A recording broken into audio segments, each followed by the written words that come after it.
Yes people, good morning, good afternoon, good evening to all of you. कैसे सब लोग? Hope so आप सब लोग बहुत बढ़िया रहेंगे। मैं बता दूं, मैं भी बहुत अच्छा हूं।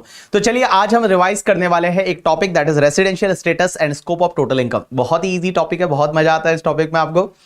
तो चलिए चालू करते हैं, इस टॉपिक को रिवाइज करते हैं। सबसे पहली चीज यह है कि सर रेसिडेंशियल स्टेटस निकालना क्यों जरूरी है। एक बात बता दूं, रेसिडेंशियल स्टेटस एवरी ईयर निकाला जाता है। एवरी ईयर देखना पड़ता है कि किसी भी पर्सन का रेसिडेंशियल स्टेटस क्या है, क्योंकि अगर कोई पर्सन रेजिडेंट बन जाता है ना, तो उसके लिए पूरे वर्ल्ड की इनकम पे टैक्स लगता है। मींस इंडिया की income as well as foreign से जो इनकम कमाएगा उस पे भी टैक्स लगेगा अगर कोई पर्सन रेजिडेंट बन जाता है। लेकिन अगर कोई पर्सन नॉन रेजिडेंट होता है ना, तो उसके लिए सिर्फ इंडिया की इनकम है, उसी पे टैक्स लगता है। तो अपने को पता करना पड़ेगा कोई पर्सन रेजिडेंट है या नॉन रेजिडेंट है करंट प्रीवियस ईयर में। तो चलिए चालू करते हैं। सबसे पहले रेसिडेंशियल स्टेटस इंडिविजुअल का, कि सर इंडिविजुअल का रेसिडेंशियल स्टेटस कैसे देखेंगे। तो इंडिविजुअल का रेसिडेंशियल स्टेटस देखने के लिए बेटा दो बेसिक कंडीशन है, और ये दो बेसिक कंडीशन जो है ना, ये दो बेसिक कंडीशन में से अगर आपने एक भी बेसिक कंडीशन सेटिस्फाइड कर ली तो आप बन गए रेजिडेंट। दो बेसिक कंडीशन है 1 और 2, और ये दो बेसिक कंडीशन में से आपने अगर एक भी बेसिक कंडीशन सेटिस्फाइड कर ली, means at least one basic condition satisfied कर ली, तो आप बन गए रेजिडेंट, अदरवाइज आप बन गए नॉन रेजिडेंट। अब आप बोलोगे ये दो बेसिक कंडीशन कौन सी है। सबसे पहली basic condition, stay in India for 182 days or more in previous year, or stay in India for 60 days or more in previous year and 365 days or more in last 4 previous year. तो देखिए दो basic condition क्या क्या समझने की कोशिश करना। सबसे पहला, stay in India for 182 days or more in previous year, or stay in India for 60 days or more in previous year and 365 days or more in last 4 previous year. अब एक चीज समझना, यहां प्रीवियस ईयर का मतलब current previous year से है। Current previous year means आपके एग्जाम के लिए 23-24 is your previous year. So पहली बेसिक कंडीशन बोलती है stay in India for 182 days or more in current previous year, means previous year 23-24 में आप 182 डेज या उससे ज्यादा इंडिया में स्टे किया है, तो पहली बेसिक कंडीशन सेटिस्फाइड होगी। सेकेंड बेसिक कंडीशन क्या बोलती है, stay in India for 60 days or more in previous year, means current previous year में 60 days or more and 365 days or more in the last 4 previous year. Last 4 previous year means current previous year को छोड़ दीजिए, उसके पिछले जो 4 previous year है उसमें आपका टोटल 365 डेज और मोर का स्टे रहा है। अब ये दो बेसिक कंडीशन है, इन दोनों के बीच में यहां पे आप देखेंगे और लिखा हुआ है। और का मतलब होता है इन दोनों में से अगर एक भी बेसिक कंडीशन सेटिस्फाइड हो गई तो आप बन गए रेजिडेंट, अदरवाइज आप बन गए नॉन रेजिडेंट। अब एक बात समझना, अगर कोई एसएससी नॉन रेजिडेंट बन जाता है, कोई इंडिविजुअल नॉन रेजिडेंट बन जाता है, तो बेटा बोलने का तेल लेने गया, आगे आपको कुछ चेक करने की जरूरत नहीं है। मींस एक भी कंडीशन सेटिस्फाइड नहीं की, that person is a non resident बन गया तो तेल लेने गया। क्या बोला? तेल लेने गया। अपन लोग क्लास में क्या बोलते थे, गोज टू बाय ऑयल। तो नॉन रेजिडेंट बन गया तो गोज टू बाय ऑयल। लेकिन अगर कोई पर्सन है वो रेजिडेंट बन गया, मींस इन दोनों में से at least one basic condition satisfied कर दी, रेजिडेंट बन गया, तो आपको चेक करना पड़ेगा कि वो person resident and ordinarily resident है या फिर resident but not ordinarily resident है। वो individual resident and ordinarily resident है या resident but not ordinarily resident है। तो उसके लिए दो एडिशनल कंडीशन है, 2 एडिशनल कंडीशन। और पहली एडिशनल कंडीशन है resident for 2 previous year or more in the last 10 previous year and stay in India for 730 days or more in last 7 previous year. तो 2 एडिशनल कंडीशन है। और एक बात समझना, अगर ये दोनों एडिशनल कंडीशन सेटिस्फाइड कर ली along with at least one basic condition, तो वो बंदा बन जाएगा resident and ordinarily resident, otherwise वो पर्सन बनेगा resident but not ordinarily resident.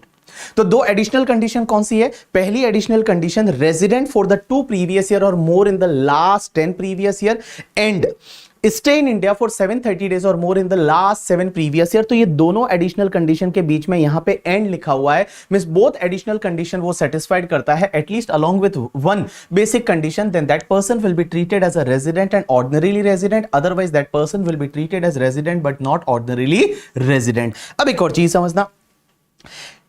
समझना, जब भी आप नंबर ऑफ डेज कैलकुलेट करते हो ना, उसमें ध्यान रखना जिस दिन कोई भी इंडिविजुअल इंडिया में आता है और जिस दिन इंडिया छोड़ के जाता है, वो दोनों दिन इंडिया में माने जाएंगे। जैसे फ्लाइट लैंड किया वो आज के दिन किया तो आज भी इंडिया में माना जाएगा, कल वो पर्सन वापस फ्लाई करके गया इंडिया से तो कल का दिन भी इंडिया में माना जाएगा। तो जिस दिन वो इंडिया में आता है वो दिन भी इंडिया में माना जाएगा, और जिस दिन वो इंडिया से जाता है वो दिन भी इंडिया में माना जाएगा। अब एक चीज समझना, 3 ऐसे एक्सेप्शनल केसेस है जहां पे आपकी ये फर्स्ट बेसिक कंडीशन देखने की जरूरत नहीं है। There are 3 exceptional cases. ओ मैंने उल्टा बोला, समझना, देयर आर 3 एक्सेप्शनल केसेस, ऐसे 3 एक्सेप्शनल केसेस है जहां पे ये फर्स्ट बेसिक कंडीशन देखनी है बट सेकंड बेसिक कंडीशन देखने की जरूरत नहीं है। ये जो सेकंड बेसिक कंडीशन है, ये सेकंड बेसिक कंडीशन है वो देखने की जरूरत नहीं है। कितने केसेस में? 3 केसेस में। अब आप बोलोगे सर कौन कौन से ऐसे 3 केसेस है उस पे ये सेकंड बेसिक कंडीशन देखने की जरूरत नहीं है? तो देखिए सेकंड बेसिक कंडीशन पे मैंने पट्टी लगा दी, तो सेकंड बेसिक कंडीशन देखना ही नहीं है। देयर आर 3 केसेस, वहां पे ये सेकंड बेसिक कंडीशन देखना ही नहीं है, ओनली फर्स्ट बेसिक कंडीशन देखिए। फर्स्ट बेसिक कंडीशन सेटिस्फाइड हुआ तो रेजिडेंट, अदरवाइज सीधा नॉन रेजिडेंट। सर ये कौन कौन से केसेस है जहां पे ये सेकंड बेसिक कंडीशन जो है ना 60 days or more in previous year, 365 days or more in last 4 previous year, वो नहीं देखना। कौन कौन से केसेस में? सबसे पहला, अगर कोई इंडियन सिटीजन है और वो इंडियन सिटीजन इस साल में इंडिया छोड़ के बाहर जा रहा है, किसके लिए? एम्प्लॉयमेंट के लिए।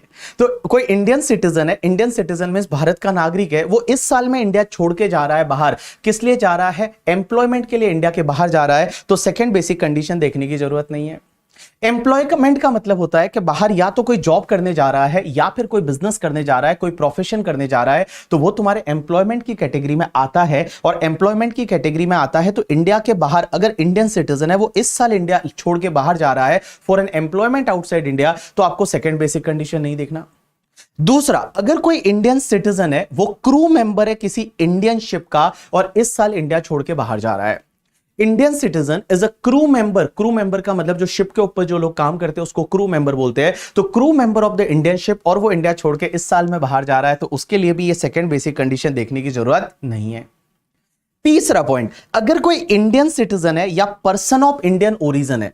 पर्सन ऑफ इंडियन ओरिजिन का मतलब होता है ऐसा पर्सन जिसके पेरेंट्स या ग्रैंड पेरेंट्स में से किसी का जन्म अनडिवाइडेड इंडिया में हुआ था। अनडिवाइडेड इंडिया में बिफोर 1947 इंडिया, पाकिस्तान, बांग्लादेश तीनों मिलके अनडिवाइडेड इंडिया होता है। तो अगर कोई पर्सन, इंडिविजुअल ऐसा है जिसके पेरेंट्स में से किसी का या ग्रैंड पेरेंट्स में से किसी का जन्म अनडिवाइडेड इंडिया में हुआ था, तो उसको पर्सन ऑफ इंडियन ओरिजिन बोलेंगे। इस हिसाब से मैं बता दूं, पाकिस्तान में जितने लोग रहते हैं वो सब पर्सन ऑफ इंडियन ओरिजिन है।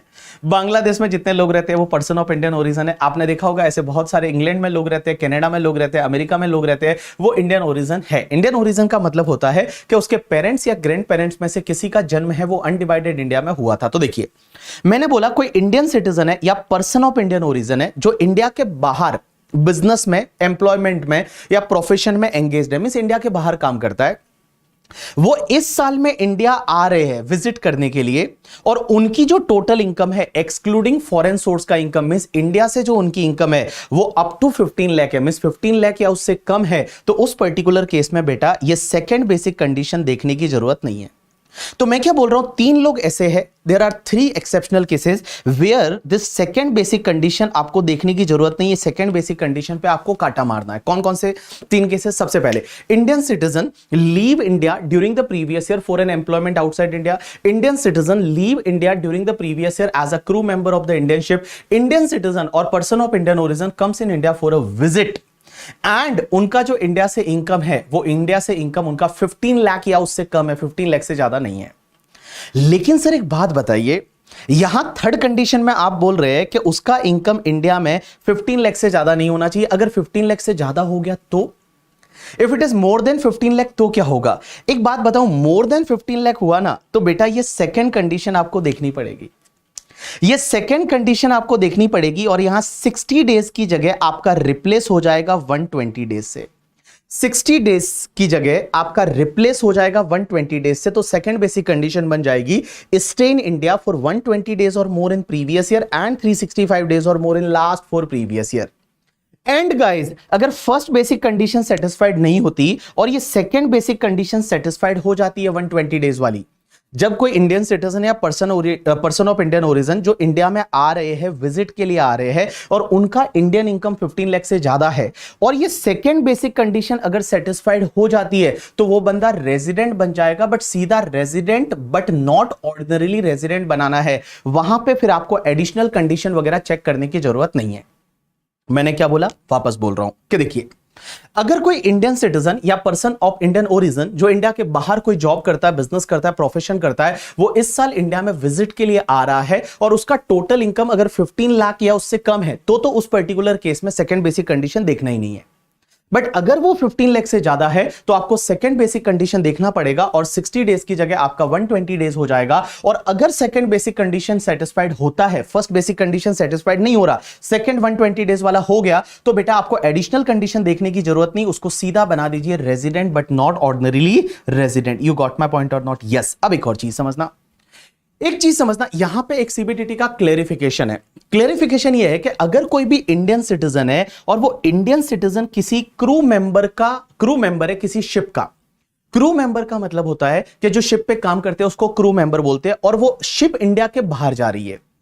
अगर वो शिप इंडिया के बाहर जा रही है, बाहर जाने का मतलब originated from India and destination outside India, means India के बाहर जा रही है। जैसे मान लो इंडियन मुंबई पोर्ट से कोई शिप है, वो कनाडा जा रही है, यूएसए जा रही है, दैट इज इंडिया से बाहर जा रही है, जिसको अपन फॉरेन बाउंड शिप बोलते हैं। तो अगर कोई इंडियन सिटीजन है जो क्रू मेंबर है फॉरेन बाउंड शिप का, तो उसके केस में नंबर ऑफ डेज जब आप कैलकुलेट करते हो ना, तो उसके केस में एक चीज ध्यान रखना, जिस दिन वो शिप को ज्वाइन करता है, जिस दिन वो शिप को ज्वाइन करता है उस दिन वो एक डेट एंटर करता है in the continued discharge certificate. Means यहां पे जो नेवी वगैरह जो होते हैं, जो शिप वगैरह होती है, वो शिप में क्या होता है कि शिप को ज्वाइन करते टाइम एक सर्टिफिकेट होता है, उसमें आपको एक डेट एंटर करनी पड़ती है कि इस दिन आपने शिप को ज्वाइन किया। और जब वापस वो शिप इंडिया आ जाती है तो वो शिप को आप साइन ऑफ करते हो। साइन ऑफ करने का मतलब है उस शिप को छोड़ के आते हो। एक चीज ध्यान रखना, जिस दिन आपने डेट एंटर की थी उस वाले सर्टिफिकेट में और जिस दिन आपने साइन ऑफ किया, ये दोनों दिन एंड उसके बीच में जितने भी दिन है वो सब ये माना जाएगा कि आपका स्टे आउटसाइड इंडिया है। ये माना जाएगा कि ये आपका स्टे आउटसाइड इंडिया है। तो मैंने क्या बोला, समझने की कोशिश करना कि अगर कोई इंडियन सिटीजन है जो कि क्रू मेंबर है किसी भी शिप का, फॉरेन बाउंड शिप का, और उस पर्टिकुलर केस में वो क्या करता है कि जो कंटिन्यूड डिस्चार्ज सर्टिफिकेट है उसमें जो डेट एंटर करता है उस शिप को ज्वाइन करने की, और वापस जब वो शिप आती है तो उसको साइन ऑफ करने की जो डेट एंटर करता है, वो दोनों दिन और उसके बीच में जितने भी दिन है वो ये माना जाएगा कि ये स्टे आउटसाइड इंडिया है। क्या माना जाएगा? Stay outside India. अब एक चीज समझना, एक सेक्शन हुआ करती है सेक्शन 6(1)(a) करके, और 6(1)(a) is related to the deemed resident. Deemed resident का मतलब क्या होता है कि जो रेजिडेंट बन नहीं रहा है बट उसको अपन रेजिडेंट मान लेंगे। अब एक चीज समझना, मैंने आपको 6(1) में क्या बताया था कि अगर ये दो बेसिक कंडीशन है, इसमें से अगर एक भी कंडीशन सेटिस्फाइड हो गई तो आप रेजिडेंट बनोगे, और कंडीशन सेटिस्फाइड नहीं हो रही तो आप क्या बन जाओगे? Non resident. अब एक बात समझना, कोई इंडिविजुअल ऐसा है जो दोनों कंडीशन सेटिस्फाइड नहीं कर रहा, तो वो ऐसे तो क्या बन गया? नॉन रेजिडेंट बन गया। अब एक बात समझना, इन्होंने बोला कि अगर कोई भी इंडियन सिटीजन है, अगर कोई इंडियन सिटीजन है एंड हैविंग टोटल इनकम, उसकी जो इंडिया में इनकम हो रही है फॉरेन सोर्स की इनकम को छोड़ के, जो इंडिया में इनकम होती है वो 15 लाख से ज्यादा है, और वो वर्ल्ड में किसी और कंट्री में टैक्स पे करने के लिए लायबल नहीं है, वर्ल्ड में किसी और कंट्री में वो टैक्स पे करने के लिए लायबल नहीं है, he is not liable to pay tax in any country outside India due to his domicile or due to his like residency, means वो किसी और कंट्री में डोमिसाइल रेसिडेंस की वजह से टैक्स पे करने के लिए लायबल नहीं है, तो लॉ मेकर्स बोलते हैं उसको हम इंडिया का रेजिडेंट मान लेंगे, बट उसको resident but not ordinarily resident मानेंगे। वापस से बोल रहा हूं, देखिए, अगर कोई इंडियन सिटीजन है जो नॉर्मली इंडिया का 6(1) के हिसाब से रेजिडेंट नहीं बनता है, लेकिन वो इंडियन सिटीजन की इंडिया में जो टोटल इनकम है वो टोटल इनकम 15 लाख से ज्यादा है फॉरेन सोर्स के इनकम को छोड़ के, और बेटा वर्ल्ड में किसी और कंट्री में वो person liable to pay tax नहीं है ड्यू टू हिज रेसिडेंसी और डोमिसाइल की वजह से, तो उसको इंडिया का रेजिडेंट मान लेंगे, but resident but not ordinarily resident मानेंगे। आपको पता रहेगा क्लास में मैंने आपको एग्जाम्पल दिया था टेक्निकल गुरुजी का, और जो टेक्निकल गुरुजी है गौरव, आई थिंक राइट, तो टेक्निकल गुरुजी है वो दुबई में रहता है, बंदा दुबई में रहता है, बट वो सिटीजनशिप उसके पास अभी भी इंडिया की है। अब एक बात समझिए, वो ऐसे तो नॉन रेजिडेंट बन गया क्योंकि पूरे साल दुबई में रहा, अब वो नॉन रेजिडेंट बन गया बट वो इंडियन सिटीजन है। एक बात समझना, और उसकी मान लो इंडिया से इनकम हो रही है वो 15 लाख से ज्यादा है, इंडिया में उसका कोई बिजनेस वगैरह कुछ भी रहेगा, तो इंडिया से जो इनकम होती है वो अगर 15 लाख से ज्यादा है, एंड गाइस वो पर्सन कहीं पे भी लायबल टू पे टैक्स नहीं है ड्यू टू हिज रेसिडेंसी और डोमिसाइल, क्योंकि दुबई में टैक्स वगैरह लगता नहीं है, तो उस पर्टिकुलर केस में उसको हम इंडिया का डीम्ड रेजिडेंट मान लेंगे, बट वो resident but not ordinarily resident माना जाएगा। You got my point or not? Yes. अब एक चीज समझना, एचयूएफ का रेसिडेंशियल स्टेटस कैसे पता चलेगा? तो एचयूएफ का रेसिडेंशियल रेसिडेंशियल स्टेटस निकालने के लिए आपको देखना पड़ेगा कि वो एचयूएफ का कंट्रोल और मैनेजमेंट ऑफ इट्स अफेयर कहां से चल रहा है। मींस अफेयर कहां से चल रहा है नहीं, अफेयर्स का मतलब होता है कि उसका कंट्रोल मैनेजमेंट, उसके जो भी बिजनेस के जो अफेयर्स है वो कहां से कंट्रोल हो रहे हैं, मैनेज हो रहे हैं, वो कहां से हो रहे हैं। अगर वो पार्टली और फुल्ली इन इंडिया है तो एचयूएफ रेजिडेंट बन जाएगा, और अगर वो मान लो होली आउटसाइड इंडिया है तो वो एचयूएफ नॉन रेजिडेंट बन जाएगा। तो देखिए एचयूएफ के केस में आपको क्या देखना है कि उसका मैनेजमेंट कंट्रोल कहां से हो रहा है, मैनेजमेंट एंड कंट्रोल उसके जो अफेयर्स है उसका कहां से हो रहा है। अगर होली और पार्टली इन इंडिया है तो वो रेजिडेंट, और अगर होली आउटसाइड इंडिया है तो वो नॉन रेजिडेंट। अब एक और चीज समझना, अगर एचयूएफ रेजिडेंट बन गया तो आपको देखना पड़ेगा कि वो एचयूएफ आर एंड ओआर है या फिर आर बट एनओआर है। उसके लिए आपको देखना पड़ेगा क्या कर्ता जो उस एचयूएफ का है वो कर्ता दोनों एडिशनल कंडीशन 6 की सेटिस्फाइड कर रहा है नहीं। अगर कर्ता 6 की बोथ एडिशनल कंडीशन सेटिस्फाइड करता है तो वो एचयूएफ बन जाएगा आर एंड ओआर, अदरवाइज वो एचयूएफ बनेगा आर बट एनओआर। तो मैंने क्या बोला, देखो कंट्रोल एंड मैनेजमेंट है उसके अफेयर के कहां से, पार्टली और होली इन इंडिया है तो रेजिडेंट, अदरवाइज नॉन रेजिडेंट। और उसका कर्ता both the additional condition of the 6 satisfied करता है तो वो एचयूएफ बन जाएगा resident and ordinarily resident, otherwise वो HUF resident but not ordinarily resident. अब एक और चीज समझना, partnership firm, AOP, BOI, local authority and artificial juridical person, उनका रेसिडेंशियल स्टेटस डिपेंड करेगा कंट्रोल एंड मैनेजमेंट पे। तो उसका control and management of affairs कहां से है, अगर वो होली और पार्टली इन इंडिया है तो रेजिडेंट, अदरवाइज सीधा नॉन रेजिडेंट। अब यहां पे वो नहीं देखना कि R and OR, R but NOR. एक बात बताऊं, ये R and OR and R but NOR है ना, ये सिर्फ इंडिविजुअल और एचयूएफ के केस में देखा जाता है, बाकी किसी भी पर्सन के केस में नहीं देखा जाता। तो मैंने क्या बोला कि कोई भी partnership firm, AOP, BOI, local authority, artificial juridical person है, अगर वो होली और पार्टली कंट्रोल फ्रॉम इंडिया है तो वो रेजिडेंट बन जाएगा, अदरवाइज वो क्या बन जाएगा, नॉन रेजिडेंट। कंपनी के केस में क्या होता है, एक बात बताऊं, जो भी इंडियन कंपनी होती है ना, जो इंडिया में इनकॉर्पोरेट हुई है, वो हमेशा रेजिडेंट होती है, ऑलवेज रेजिडेंट। बीबी वर्चुअल्स प्राइवेट लिमिटेड, रिलायंस है, टाटा है, ये सब क्या है, ये इंडिया में रजिस्टर्ड हुई है, इंडियन कंपनी है, तो ये सब ऑलवेज रेजिडेंट है। लेकिन कोई भी फॉरेन कंपनी है ना, वो फॉरेन कंपनी रेजिडेंट तभी बनेगी अगर उस फॉरेन कंपनी का पोयम इंडिया में है। पोयम का मतलब होता है place of effective management and control. Place of effective management and control कहां पे है, place of effective management and control का मतलब होता है कि उसके डिसीजन कहां से लिए जा रहे हैं, जो क्रूशियल डिसीजन है वो कहां से लिए जा रहे हैं। तो फॉरेन कंपनी का क्रूशियल डिसीजन अगर इंडिया से लिए जा रहे हैं तो वो फॉरेन कंपनी इंडिया की रेजिडेंट बन जाएगी, अदरवाइज वो फॉरेन कंपनी इंडिया की नॉन रेजिडेंट बन जाएगी करके। ठीक है, चलिए अब आप बोलोगे ये पोयम डिसाइड कैसे होता है, वो अपन सब सीए फाइनल में पढ़ने वाले हैं। उसके बाद में एक सेक्शन आती है 5, that is scope of total income. एक बात बताऊं, इनकम दो तरह की होती है, एक होती है इंडियन इनकम और एक होती है फॉरेन इनकम। अब आप बोलोगे इंडियन इनकम किसको बोलते हैं, तो इंडियन इनकम का मतलब होता है ऐसी इनकम जो या तो इंडिया में अक्रूड हुई है या फिर इंडिया में रिसीव हुई है, या तो इंडिया में अक्रूड हुई है या इंडिया में रिसीव हुई है, उसको बोलेंगे इंडियन इनकम। और फॉरेन इनकम किसको बोलेंगे, कि जो अक्रूड भी आउटसाइड इंडिया हुई है और रिसीव्ड भी आउटसाइड इंडिया हुई है, उसको अपन बोलेंगे फॉरेन इनकम। तो इंडिया में या तो अक्रूड हुई है, अक्रू का मतलब जनरेट कहां पे हुई है। जैसे मैं सैलरी इनकम की बात करूंगा तो जॉब कहां पे कर रहे हो, अगर जॉब इंडिया में कर रहे हो तो अक्रू इंडिया में हो रही है। हाउस प्रॉपर्टी रेंटल की बात करूंगा तो हाउस प्रॉपर्टी लोकेटेड अगर इंडिया में है तो उसका रेंट है वो अक्रू इंडिया में हो रहा है। अगर बिजनेस एंड प्रोफेशन इंडिया में है तो इसका जो अक्रू हो रहा है इनकम वो इंडिया से हो रहा है।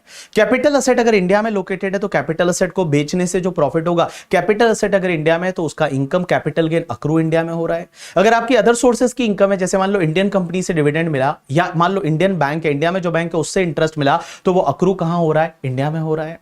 तो दैट इज कॉल्ड अक्रू। और जनरेटेड या उसका सोर्स कहां पे है, अगर मान लो सोर्स इंडिया से है तो वो इंडियन इनकम है, या फिर मान लो सोर्स इंडिया से नहीं है लेकिन वो रिसीव्ड इंडिया में हुई है, मतलब पहली बार वो पैसा मिला कहां पे है। अगर वो पैसा मिला कहां पे है तो वो रिसीव्ड अगर इंडिया में है तो वो इंडियन इनकम है। एक बात समझना, मैं गया यहां से दुबई इंस्टीट्यूट के लिए लेक्चर लेने के लिए, दुबई में मैंने लेक्चर लिया, उसके बाद मैं मुंबई आया और मुंबई में मुझे पैसा मिला।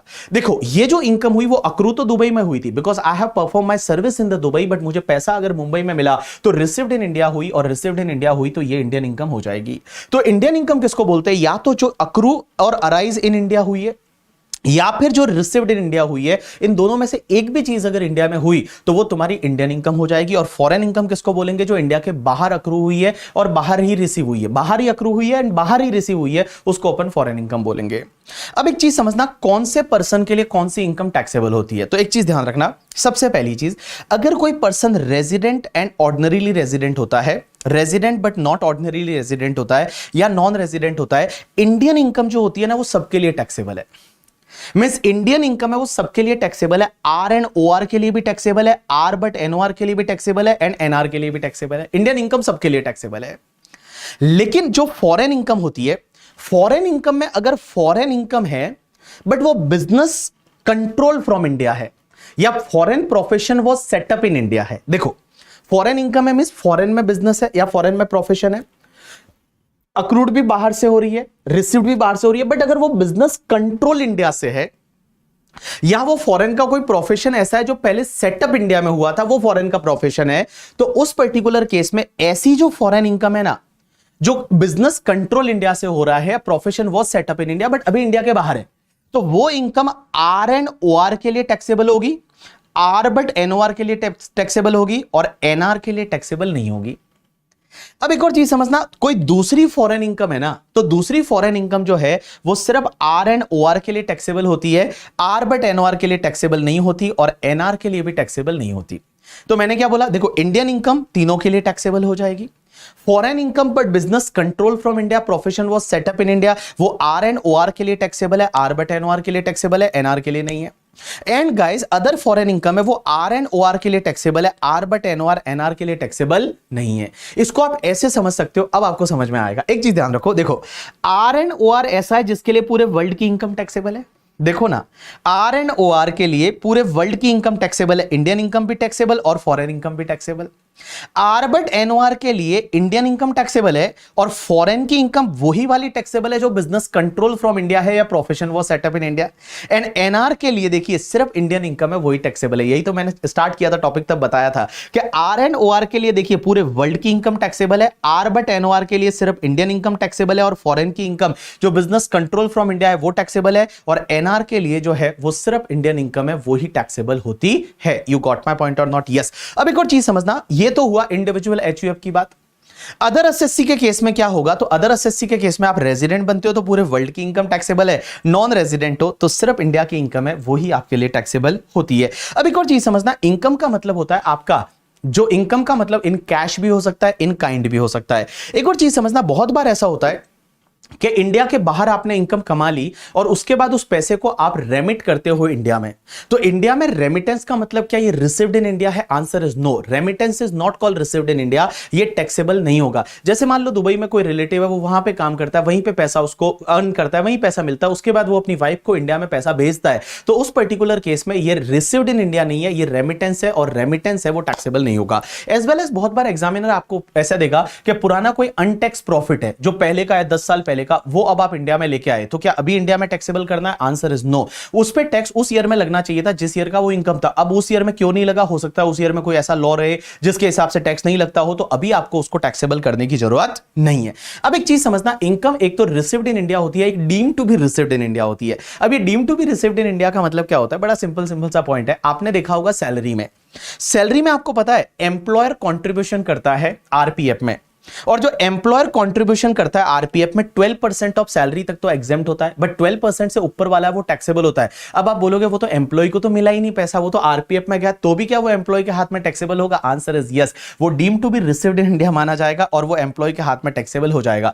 As well as the RPF पे जो इंटरेस्ट क्रेडिट होता है वो 9.5% तक पर एनम का एग्जेम्प्ट है, और 9.5% से ऊपर वाला रहेगा वो टैक्सेबल होगा, ये deemed to be received in hands of employee माना जाएगा। एज वेल एज एम्प्लॉयर आपको पता रहेगा जो न्यू पेंशन स्कीम 80CCD वाला है उसमें अगर एम्प्लॉयर कंट्रीब्यूट करता है, न्यू पेंशन स्कीम जो 80CCD वाला है उसमें अगर एम्प्लॉयर कंट्रीब्यूशन करता है, तो वो कंट्रीब्यूशन वाला पैसा मिला नहीं है एम्प्लॉय को, बट तो भी ये माना जाएगा it is received by employee and employee के हाथ में टैक्सेबल हो जाएगा। एज वेल एज अगर आपका यूआरपीएफ का पैसा आरपीएफ में ट्रांसफर करते हो, यूआरपीएफ का पुराना बैलेंस था वो अगर आरपीएफ में ट्रांसफर करते हो तो उस टाइम पे वो टैक्सेबल होता है, वो एम्प्लॉय को रिसीव नहीं हुआ, बट तो भी ये माना जाएगा कि वो deemed to be received by employee. अब एक और चीज समझना, कुछ इनकम ऐसी होती है जो डीम्ड टू बी अक्रूड और अराइज इन इंडिया मानी जाती है। ऐसा देखने पे लगेगा ये तो इंडिया में अक्रू अराइज नहीं हुई, बट तो भी वो डीम्ड टू बी अक्रूड और अराइज इन इंडिया मानी जाएगी। कौन कौन सी? सबसे पहला, थ्रू और from any business connection in India. अगर मान लो नॉन रेजिडेंट का इंडिया में कोई बिजनेस कनेक्शन है और बिजनेस कनेक्शन की वजह से अगर कोई इनकम होती है तो वो उसके लिए डीम्ड टू बी अक्रूड और अराइज इन इंडिया माना जाएगी। अब आप बोलोगे ये बिजनेस कनेक्शन क्या होता है? मैं बता दूं, लास्ट ईयर तक बिजनेस कनेक्शन को इंटरमीडिएट में डिफाइन किया हुआ था, बट अभी उसको हटा दिया है। अभी आपके सिलेबस में, न्यू सिलेबस में बिजनेस कनेक्शन का जो डेफिनेशन है वो हटा दिया है। बट बिजनेस कनेक्शन होता क्या था कि अगर कोई फॉरेनर है, वो क्या करता है, इंडिया में किसी एजेंट को अपॉइंट करता है, और एजेंट क्या करता है, उस नॉन रेजिडेंट के बिहाफ पे इंडिया में अगर कोई ऑर्डर सिक्योर करता है, या उसके बिहाफ पे कोई कॉन्ट्रैक्ट कंक्लूड करता है, या उसका स्टॉक रखता है और उसके कहने अनुसार उस स्टॉक की डिलीवरी करता है इंडिया में, तो वो बिजनेस कनेक्शन बन जाता था, और नॉन रेजिडेंट का उस बिजनेस कनेक्शन की वजह से कोई इनकम होता था, तो वो डीम टू बी अक्रूड और अराइज इन इंडिया माना जाता था। बट आपको सिर्फ इतना याद रखना है कि नॉन रेजिडेंट का अगर इंडिया में बिजनेस कनेक्शन है, बिजनेस कनेक्शन की वजह से कोई इनकम होता है, तो वो डीम टू बी अक्रूड और अराइज इन इंडिया माना जाएगा। या फिर अगर कोई प्रॉपर्टी इंडिया में है, या फिर इंडिया में कोई एसेट है, या इंडिया में कोई सोर्स है, या इंडिया में कोई कैपिटल एसेट सिचुएटेड थी और उसको ट्रांसफर कर देते हैं, तो उससे जो इनकम होगा वो डीम टू बी अक्रूड और अराइज इन इंडिया माना जाएगा। जैसे फॉर एन एग्जांपल मान लो डेविड वार्नर है, वो फॉरेन का बंदा है, बट इंडिया में उसका एक प्रॉपर्टी है, एक हाउस प्रॉपर्टी है, ठीक है, और हाउस प्रॉपर्टी का रेंट आ रहा है, या उसने घर बेच दिया, कैपिटल गेन है, तो ये डीम टू बी अक्रूड और अराइज इन इंडिया माना जाएगा। इंडिया में उस पर टैक्स लगेगा। लेकिन एक चीज समझना, 4 इनकम ऐसी है जो ये माना जाएगा कि ये बिजनेस कनेक्शन नहीं है इंडिया में। 4 इनकम ऐसी है जो बिजनेस कनेक्शन नहीं माना जाएगा, means it is not treated as business connection. सबसे पहला केस, अगर मान लो कोई नॉन रेजिडेंट है, उसने इंडिया में किसी पर्सन को भेजा, और वो पर्सन इंडिया में क्या करता है, गुड्स को परचेज करता है, गुड्स को परचेज करता है और उसको वापस एक्सपोर्ट कर देता है, तो ये माना जाएगा उस नॉन रेजिडेंट का इंडिया में बिजनेस कनेक्शन नहीं है। एग्जांपल के लिए मान लो फॉरेन का कोई बंदा है, सैम करके, यूएसए का, उसने इंडिया में एक एजेंट अपॉइंट किया, वो क्या करता है, यहां से मान लो चावल है, गेहूं है, वो खरीदता है, और खरीदने के बाद उसको एक्सपोर्ट कर देता है, तो ये माना नहीं जाएगा कि सैम का इंडिया में बिजनेस कनेक्शन है। नो बाबा, this is not treated as business connection. दूसरी चीज, अगर मान लो कोई भी फॉरेनर है, वो इंडिया में मूवी की शूटिंग पे आते हैं, और मूवी की शूटिंग के लिए आता है, सिनेमेटोग्राफ फिल्म शूट करता है, और वो शूटिंग करके और वो मूवी बना के चले जाते हैं, तो ये नहीं माना जाएगा कि ये बिजनेस कनेक्शन इंडिया में बन गया और मूवी का जितना भी इनकम है वो इंडिया में अक्रू हुआ, ऐसा माना जाएगा। No, it will not be treated as a income accrued और अराइज इन इंडिया करके, मींस बिजनेस कनेक्शन नहीं माना जाएगा। अब एक चीज समझना, उसमें कंडीशन है कि अगर वो नॉन रेजिडेंट इंडिविजुअल है, तो नॉन रेजिडेंट के साथ साथ नॉन सिटीजन भी होना चाहिए। अगर वो नॉन रेजिडेंट पार्टनरशिप फर्म है, तो उसके जितने भी पार्टनर है वो partner non resident non Indian citizen होने चाहिए। अगर वो कंपनी है, तो कंपनी के जितने भी शेयर होल्डर है, वो share holder non Indian citizen, non resident and non Indian citizen होने चाहिए। अगर ये सब कंडीशन सेटिस्फाइड होती है, तो उस पर्टिकुलर केस में मूवी शूटिंग का मतलब इंडिया में बिजनेस कनेक्शन नहीं बनेगा। तीसरा, अगर कोई भी मान लो फॉरेन का कोई न्यूज एजेंसी है, वो इंडिया में क्या करता है, सिर्फ न्यूज को कलेक्ट करता है, और कलेक्ट करने के बाद उसको फॉरेन में एग्जिबिट करता है, तो ये कोई इंडिया में बिजनेस कनेक्शन नहीं बनेगा। जैसे मान लो एक अल जजीरा करके फॉरेन का न्यूज चैनल या न्यूज़पेपर है, अब अल जजीरा के मान लो कुछ एजेंट है, वो इंडिया में रहते हैं, और वो क्या करते हैं, इंडिया से न्यूज कलेक्ट करते हैं, व्यूज कलेक्ट करते हैं, और अल जजीरा फॉरेन में उसको एग्जिबिट कर लेता है, उस न्यूज को चलाता है, तो उस पर्टिकुलर केस में ये बिजनेस कनेक्शन नहीं बनेगा। एज वेल एज एक चीज ध्यान रखना, अगर कोई फॉरेन की कंपनी, और वो फॉरेन की कंपनी क्या करती है, अगर कोई अनअसोर्टेड या अनकट डायमंड इंडिया में लेके आती है, और इंडिया में उसको क्या करती है, सिर्फ डिस्प्ले का एक्टिविटी करती है, मींस उस डायमंड को सिर्फ डिस्प्ले करते हैं, डिस्प्ले का एक्टिविटी करती है अनकट या अनअसोर्टेड डायमंड को, तो वो बिजनेस कनेक्शन नहीं माना जाएगा। जैसे मान लो साउथ अफ्रीकन एक फॉरेन की कंपनी है, वो इंडिया में लाती है रॉ डायमंड, और रॉ डायमंड को क्या करती है, डिस्प्ले करती है, और डिस्प्ले करती है, तो उस पर्टिकुलर केस में बेटा ये कोई बिजनेस कनेक्शन नहीं बनेगा। अब एक और चीज समझना, इसके बाद नेक्स्ट पॉइंट ये आता है कि भैया वो इंडिया में कोई प्रॉपर्टी है, उससे कोई इनकम होती है, तो वो डीम टू बी अक्रूड और अराइज इन इंडिया मानी जाएगी। या इंडिया में कोई भी असेट है, वो आप ट्रांसफर करते हो, भले उसके डॉक्यूमेंट इंडिया में रजिस्टर्ड हुए हैं या नहीं, उससे कोई फर्क नहीं पड़ता, वो तुम्हारी डीम टू बी अक्रूड और अराइज इन इंडिया माना जाएगा करके, ठीक है। अब एक और चीज समझना, नेक्स्ट पॉइंट बोलता है कि salary income for the service rendered in India, whether such income before or after service rendered like gratuity, pension, profit in lieu of salary. जैसे फॉर एन एग्जांपल, एक बंदा है, उसने सर्विस इंडिया में दी थी, जॉब इंडिया में करता था, रिटायरमेंट के बाद वो थाईलैंड में शिफ्ट हो गया।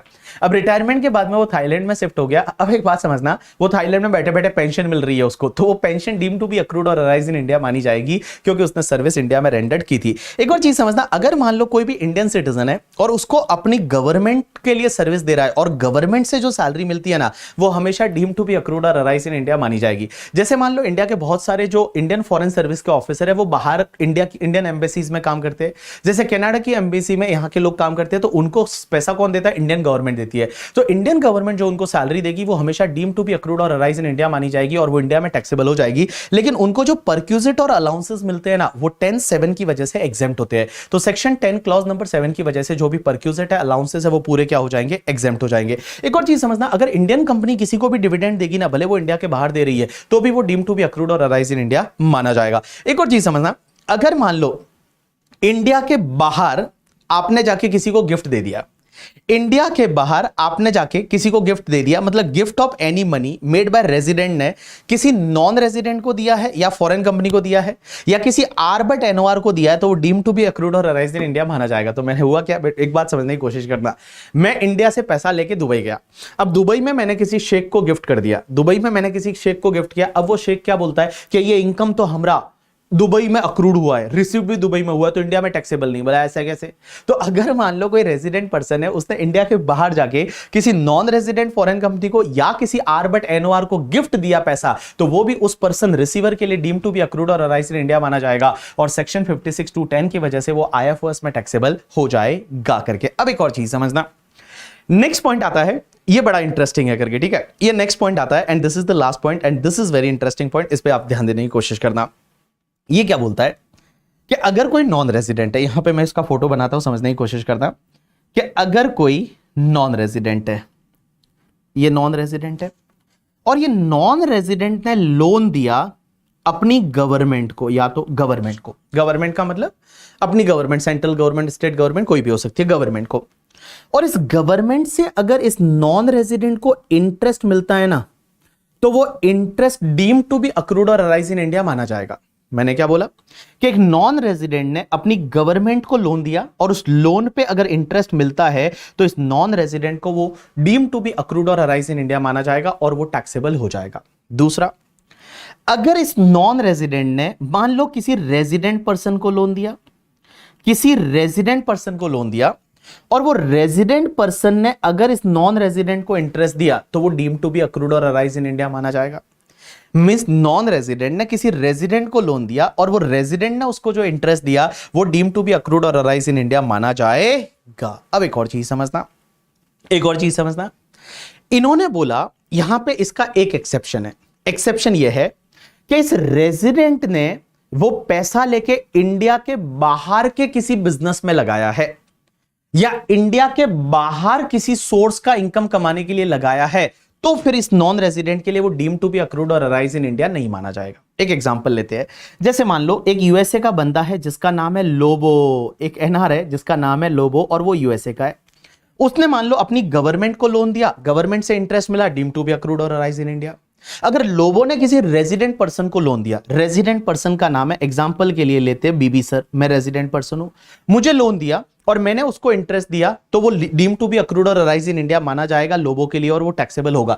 लेकिन अगर मैंने उस पैसे को, बीबी सर ने उस पैसे को इंडिया के बाहर के किसी बिजनेस में यूज किया है या इंडिया के बाहर किसी सोर्स का इनकम कमाने के लिए यूज किया है, तो फिर लोबो के लिए वो डीम टू बी अक्रूड और अराइज इन इंडिया नहीं माना जाएगा। जैसे मान लो मैंने क्या किया, मैंने सोचा कि मैं जाके और मान लो नेपाल में बिजनेस करूंगा, तो मैंने पैसा लोबो से लिया जो नॉन रेजिडेंट है, मैं रेजिडेंट हूं, मैंने लोबो से पैसा लिया और मैंने उसको नेपाल के बिजनेस में यूज कर दिया, तो मैं जो इंटरेस्ट पे कर रहा हूं लोबो को, वो लोबो के लिए फिर डीम टू बी अक्रूड और अराइज इन इंडिया नहीं माना जाएगा। अब एक और चीज समझना, अगर ये लोबो ने लोन दिया वो किसी नॉन रेजिडेंट को दिया, मतलब एक नॉन रेजिडेंट दूसरे नॉन रेजिडेंट को लोन दे रहा है एंड इस नॉन रेजिडेंट ने उस पैसे को इंडिया के किसी बिजनेस या प्रोफेशन में लगा दिया, उस नॉन रेजिडेंट ने वो पैसा इंडिया के किसी बिजनेस एंड प्रोफेशन में लगाया, तो जो भी इंटरेस्ट मिलेगा उस नॉन रेजिडेंट को, इसको वो डीम टू बी अक्रूड और अराइज इन इंडिया माना जाएगा। तो जैसे मान लो लोबो है, लोबो ने क्या किया, एक कोई होबो करके है जो कनाडा का है, अब लोबो ने होबो को लोन दिया, मींस यूएसए का बंदा कनाडा के बंदे को लोन दे रहा है, बट वो कनाडा का जो बंदा है होबो, उसने वो पैसा इंडिया के किसी बिजनेस या प्रोफेशन में लगा दिया, तो जो भी इंटरेस्ट मिलेगा वो डीम टू बी अक्रूड और अराइज इन इंडिया माना जाएगा। लेकिन एक चीज ध्यान रखना, यहां पे जो नॉन रेजिडेंट है उसने उस पैसे को कहां लगाया, इंडिया के बिजनेस या प्रोफेशन में लगाया, तो ही वो इंटरेस्ट इस लोबो के लिए डीम टू बी अक्रूड और अराइज इन इंडिया माना जाएगा। You got my point or not? Yes, this is related to the interest. एक और चीज बता दो, यहां सिर्फ तभी डीम टू बी अक्रूड और अराइज इन इंडिया माना जाएगा जब ये होबो जो है कनाडा का, वो उसको इंडिया के बिजनेस या प्रोफेशन में लगाता है। मान लो इंडियन कंपनी के शेयर खरीद लेता है या इंडिया में इन्वेस्ट कर लेता है, तो डीम टू बी अक्रूड और अराइज इन इंडिया नहीं माना जाएगा। ये तभी माना जाएगा जब होबो जो कनाडा का है वो पैसा लोबो जो यूएसए का है उससे लेने के बाद इंडिया के किसी बिजनेस या प्रोफेशन में लगाता है, बिजनेस या प्रोफेशन करता है उसका खुद का पैसे से, तो उस पर्टिकुलर केस में वो डीम टू बी अक्रूड और अराइज इन इंडिया माना जाएगा। ऐसा ही एक कॉन्सेप्ट आता है रॉयल्टी और एफटीएस का। रॉयल्टी एफटीएस का मतलब होता है, रॉयल्टी का मतलब जैसे मान लो know how, patent, copyright, trademark, franchisee, design वगैरह आप देते हो, तो उससे जो पैसा मिलता है, उसके बदले जो पैसा मिलता है, that is called royalty. As well as fees for technical service का मतलब होता है कि अगर आप कोई टेक्निकल सर्विस देते हैं, मैनेजमेंट सर्विस देते हैं और उससे रिलेटेड कोई पैसा मिलता है, दैट इज कॉल्ड एफटीएस और फीस फॉर टेक्निकल सर्विस। अब एक चीज समझना, यहां पे इन्होंने क्या बोला कि अगर कोई नॉन रेजिडेंट है, एग्जांपल के लिए वापस वही ले लेते हैं, लोबो। लोबो एक नॉन रेजिडेंट है, उसने क्या किया, अब अपनी गवर्नमेंट को कोई सर्विस दी और गवर्नमेंट ने अगर रॉयल्टी एफटीएस दिया, तो वो लोबो के लिए डीम टू बी अक्रूड और अराइज इन इंडिया माना जाएगा। या फिर मान लो लोबो ने किसी रेजिडेंट पर्सन को, बीबी सर को कोई ऐसी सर्विस दी और जो कि जिसके लिए रॉयल्टी एफटीएस का पैसा मिला, तो वो भी डीम टू बी अक्रूड और अराइज इन इंडिया माना जाएगा। लेकिन बीबी सर ने उस सर्विस को इंडिया के बाहर के किसी बिजनेस में या इंडिया के बाहर के किसी इनकम अर्न करने में लगाया, तो वो डीम टू बी अक्रूड और अराइज इन इंडिया नहीं माना जाएगा। अब एक चीज समझना, लोबो ने वो सर्विस होबो को दी, और होबो का है नॉन रेजिडेंट है, होबो कहां का है, कनाडा का। अगर होबो को दी तो उस पर्टिकुलर केस में वो डीम टू बी अक्रूड और अराइज इन इंडिया तभी माना जाएगा जब ये होबो ने क्या किया, वो वाला सर्विस है वो इंडिया के किसी बिजनेस या प्रोफेशन में लगाया या इंडिया में किसी सोर्स का इनकम कमाने के लिए लगाया। देखो इंटरेस्ट वाले पार्ट में ये लाइन नहीं जुड़ी हुई थी। इंटरेस्ट वाले में क्या था कि ये जो होबो है ना, वो क्या करता है, उस पैसे को इंडिया के किसी बिजनेस या प्रोफेशन में लगाता है, बस इतना था। लेकिन यहां पे क्या है कि जो सर्विस ले रहा है होबो, ये होबो इंडिया के किसी बिजनेस प्रोफेशन में लगाता है वो सर्विस, या इंडिया में किसी सोर्स का इनकम कमाने के लिए लगाता है, इंडिया में किसी सोर्स का इनकम कमाने के लिए लगाता है, तो वो डीम टू बी अक्रूड और अराइज इन इंडिया माना जाएगा करके। ठीक है, तो देखो इन जो इंटरेस्ट है और रॉयल्टी एफटीएस है, उसमें छोटा सा फर्क ये है कि इंटरेस्ट वाले में क्या था कि ये दूसरा जो नॉन रेजिडेंट होबो है, वो इंडिया के किसी बिजनेस या प्रोफेशन में वो पैसा लगाता है, सिर्फ इतना लिखा हुआ था। और यहां पे क्या लिखा हुआ है कि इंडिया के किसी बिजनेस या प्रोफेशन में लगाता है या इंडिया में किसी सोर्स का इनकम कमाने के लिए लगाता है, तो वो डीम टू बी अक्रूड और अराइज इन इंडिया माना जाएगा। So guys, this is the completion of your topic residential status and scope of total income. तो ये टॉपिक को कंप्लीट करने के लिए मुझे 35 मिनट्स का टाइम लगा, और ये 35 मिनट्स में अपन ने आराम से इस टॉपिक को रिवाइज किया। इसको आपको कम से कम रिवाइज कितनी बार करना पड़ेगा पता है? कम से कम 10 बार रिवाइज करेंगे, 10 बार इसको सुनेंगे। जहां पे भी आप चल फिर रहे हैं, घूम रहे हैं, खाना खा रहे हैं, कुछ भी कर रहे हैं, आप इसको सुनेंगे, आपके दिमाग में चीजें फिट बैठते जाएगी। और जैसे ही आप इसको रिवीजन लेक्चर को सुन ले, उसके बाद फटाफट फटाफट आप क्वेश्चन मिलाइए, आप एमसीक्यूज करिए। और जब आप क्वेश्चन मिलाएंगे, जब आप एमसीक्यूज करेंगे, तो मैं आपको बता दूं, आपका कॉन्फिडेंस है वो वहां इस हाई लेवल पे चला जाएगा। और मैं बता दूं, अगर आपको फर्स्ट ग्रुप क्लियर करना है तो टैक्सेशन का पेपर क्लियर करना है, क्योंकि बाकी दो पेपर इजीली क्लियर हो जाते हैं। मेन जो बच्चे अटकते हैं वो टैक्सेशन में अटकते हैं, और टैक्सेशन में इसलिए अटकते हैं क्योंकि पेपर बड़ा वास्ट है। लेकिन ऐसे ऐसे लोग भी हैं जिन्होंने 90 प्लस स्कोर किया है टैक्सेशन में। इस बार आपने देखा होगा ऑल इंडिया रैंक 1 जो आई, जय जुमुलिया, और वो हमारा स्टूडेंट था, और उसने 96 मार्क्स टैक्सेशन में स्कोर किया। 96 किसको बोलते हैं? बहुत सारे बच्चे बोलते हैं कि सर 96 में तो 2 बच्चे पास हो जाते हैं करके। ठीक है, सच बोल रहा हूं, 2 बच्चे पास हो जाते हैं 96 में, बट वो बंदे ने 96 मार्क्स स्कोर किया, बहुत बड़ी बात है। सोचो उस बंदे की अंडरस्टैंडिंग लेवल क्या रही होगी, उसका लिखने का तरीका क्या रहा होगा, उसके प्रोविजन कितने अच्छे से दिमाग में बैठे होंगे, तब जाके उसने 96 marks in the taxation paper score किया। अगर आप ढंग का स्कोर करना चाहते हैं, एग्जामिशन तो लानी ही चाहिए। एग्जामिशन लाओ, एग्जामिशन लाने के बाद मैं आपको एक ट्रॉफी देता हूं, पता है ना, एक सर्टिफिकेट मिलता है जिन लोगों को एग्जामिशन आती है। इस बार भी बहुत सारे बच्चों को एग्जामिशन आई, और एग्जामिशन आती है उनको मैं एक सर्टिफिकेट देता हूं, ट्रॉफी देता हूं। वो सर्टिफिकेट हमेशा आपके साथ में रहना चाहिए, ये आपके लिए मोटिवेशन है। और देखो, मेहनत तो करनी पड़ेगी, बिना मेहनत के इस दुनिया में कुछ भी नहीं मिलता करके। ठीक है, आपको लगता है कि आपके लिए एग्जाम के कितना टाइम बचा है? बहुत कम टाइम बचा है, और इस टाइम में आप जो है वो 100% पढ़ाई को दे दो, बाकी सब चीजों को छोड़ दो। आप ये समझिए एग्जाम तक आपके लिए वनवास है। राम जी जो थे, राम जी ने 14 साल का वनवास भोगा था। वनवास मतलब जंगल में रहना, वहां पे कोई भी सुख सुविधाएं नहीं थी, बिल्कुल सुख सुविधाएं नहीं थी, और उसके साथ उन्होंने, वो तो भगवान थे करके, ठीक है, वो तो राजा थे कहीं पे, बट उन्होंने घर वालों के कहने पे इतना कर लिया था। अपने पापा ने बोला कि ये कर लो, उन्होंने वैसा कर लिया था। क्या आप अपने आप से पूछो, आप कितना वनवास भोग रहे हो? आपने जो आपके टीचर कह रहे हैं, आपके घर वाले कह रहे हैं, आपके पेरेंट्स कह रहे हैं, क्या उसका आप 100% मान रहे हो? आप क्या वनवास भोग रहे हो? एक बार ट्राई तो करके देखो, 4-5 महीने सब चीजों को छोड़ के तो देखो, एकदम दुनिया से विरक्त होके तो देखो, सिर्फ एंड सिर्फ पढ़ाई पे ध्यान लगा के तो देखो, रिजल्ट जो है वो आपका आएगा करके। ठीक है, जैसे राम आए हैं वैसे आपका भी रिजल्ट आएगा, और ऑब्वियसली आप जो है वो आगे बढ़ोगे और सीए बनोगे, बिकॉज लाइफ में यही 4-5 साल है जो आपकी जिंदगी बना सकते हैं या बिगाड़ सकते हैं। बिकॉज मैं हमेशा बोलता हूं कि you are only maker and breaker of your life. So guys, give your 100% करके। ठीक है, और अच्छे से पढ़ाई करिए, बाकी रिवीजन लेक्चर के थ्रू हम लोग मिलते रहेंगे। Thanks a lot.